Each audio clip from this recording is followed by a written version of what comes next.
और हमारी पार्टी का नारा आज सबको पता है कि सबका इरादा नेक हो, भारत के गरीबों एक हो।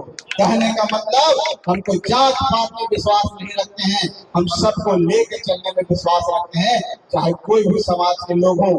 जब हमारी पार्टी बन रही थी तो समाज के सब बड़े नेता, हर समाज के हमारे पार्टी को बनाने में सहयोग दिया, हमारे पार्टी को बनाने में अपना खून पसीना मेहनत दिया। उसका एक उदाहरण अभी हमारे साथ डॉक्टर अनिल शर्मा के रूप में यहाँ पर उपस्थित है साथियों। इसलिए हमारी पार्टी किसी जाति धर्म का मोहताज नहीं है, हम सबको लेकर चलते हैं। इसीलिए हम लोग आप सबको आह्वान करने आए हैं कि हम जब तक हमारी पार्टी काम करते रहेगी, जब तक जनता के बीच में जा जाकर काम करेगी, उनको जगाने का काम करेंगे, जब तक हमारे गरीब साथी माता बहन अपनी आवाज खुद बुलंद नहीं करेंगे, तब तक हम उनके घरों में जाते रहेंगे और उनको हम यहाँ पर लाते रहेंगे, उनको जागरूक करते रहेंगे।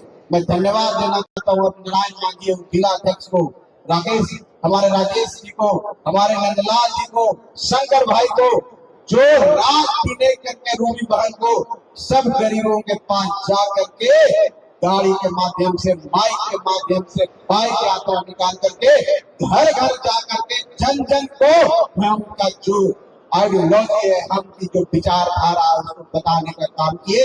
वाकई में आप लोग काबिल तारीफ है, आप लोग को सैल्यूट करती है पार्टी। आप में तो पार्टी है, निश्चित तौर पर इनका जो समस्या है उसका समाधान आपके ही कंधों पर है और आपके ही कारण होगा। इसलिए साथियों मैं आपसे ही आह्वान करना चाहता हूँ, आप हमारे साथ दीजिए। हम पार्टी का एक एक कार्यकर्ता आपसे लड़ाई लड़ने के लिए, आपकी लड़ाई लड़ने के लिए, सड़क से संसद तक आवाज उठाने के लिए तैयार रहेगा। इस बात की गारंटी हम देने आए हैं। ये पार्टी आपकी है, कतई इसमें आपको शंका संकोच नहीं करना है। ये पार्टी किसी और की, ये पार्टी गरीबों की पार्टी है, गरीबों की आवाज है। और जब तक गरीब की आवाज पूरी तरह से बुलंद नहीं हो जाए, हम उसकी लड़ाई लड़ते रहेंगे साथियों, हम उसकी निश्चित तौर पर लड़ाई लड़ते रहेंगे। चाहे गरीब संकट सभा हो, चाहे पद यात्रा हो, हम विभिन्न माध्यमों से आपके बीच में आते रहेंगे और एक बताते रहेंगे कि अब जागिए, जागने का समय आ गया है। कब तक कब जो आपके ऊपर जो जुल्म और सितम जो आपको बेइज्जत किया गया है, आप सबको पता होगा कि पिछले जो अभी सत्र खत्म हुआ है, उस विधानसभा में इस राज्य का मुखिया आदरणीय नीतीश कुमार जी ने कैसे आपके नेता, जन जन के नेता, गरीबों के नेता और समाज के सबसे पिछड़े जाति भुइयां मुसहर के बेटा जो मुख्यमंत्री की कुर्सी पर रहा हो, जो माननीय नीतीश कुमार जी से पहले राजनीति शुरू किया हो और इस सदन में सबसे सीनियर नेता हो, उसको उन्होंने मूर्ख कहने का काम किया, उसको उन्होंने गाली देने का काम किया। यही संकल्प लेना है साथियों। हमारे इतने बड़े नेता को जब माननीय नीतीश कुमार भी बेइज्जत कर सकते हैं, अपमानित कर सकते हैं, तो यहाँ पर बैठे हुए जो गरीब जो आशा भरी नजरों से हमारे तरफ देख रहे हैं, उनका सम्मान कहाँ बचेगा? यही लड़ाई है अपने सम्मान की रक्षा के लिए। इसलिए हम लोग संकल्प सभा करने आए हैं और ये संकल्प लेने आए हैं कि नीतीश कुमार, जब तक तुमको हम गद्दी से उतार नहीं फेंकेंगे, हम चैन से नहीं बैठेंगे। ऐसे आदमी की हमको जिंदाबाद, ऐसे आदमी की हमको जरूरत नहीं है जो हमको अपमानित करता है, ऐसे आदमी की हमको जरूरत नहीं है जो हमारी महिला बहन भाई बहन को अपमानित करने का काम करता है। हमको ऐसे व्यक्ति की जरूरत है जो हमारी लड़ाई लड़ने के लिए तैयार बैठा हो, हमारी लड़ाई लड़ने के लिए हर समय खड़ा हुआ हो, हमारी लड़ाई लड़ने के लिए हमारे साथ कंधा से कंधा मिलाकर चलना हो।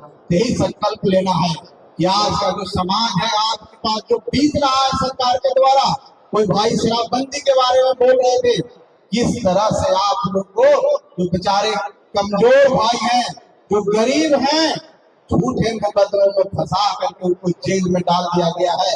ऐसे ऐसे लोग हैं जो अपना बेल नहीं करा सकते हैं, ऐसे ऐसे लोग हैं जो कमाने वाले पूरे परिवार में एक ही व्यक्ति थे, उनको जेल के झूठे मुकदमे में शराब के नाम पर डाल दिया गया है। वो बेचारे शराब पिए भी नहीं है, बगल के कोई व्यक्ति शराब का धंधा करता है और आपके घर में पुलिस घुस करके आपको ले जाती है और आज तक जेल में है, उनके बच्चे रो रहे हैं, बिलख रहे हैं।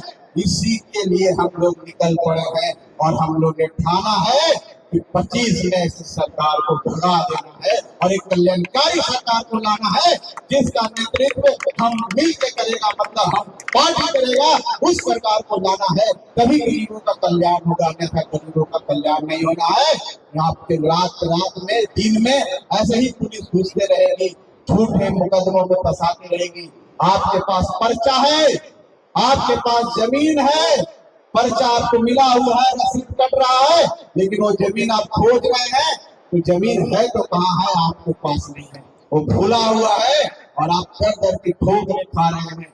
कब तक घूमते रहिएगा, कब तक जमीन का पर्चा लेके दौड़ते रहिएगा?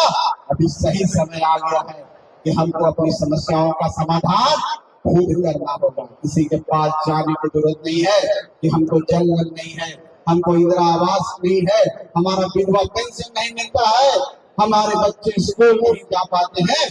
इस सब से लड़ाई लड़ने के लिए एक ही तरीका है, और लोकतंत्र में जो वोट का सबसे बड़ा महत्व होता है, वोट देने का आपको अधिकार है, उसी तरीका को अपना करके हमको अधिकार को छीनना होगा।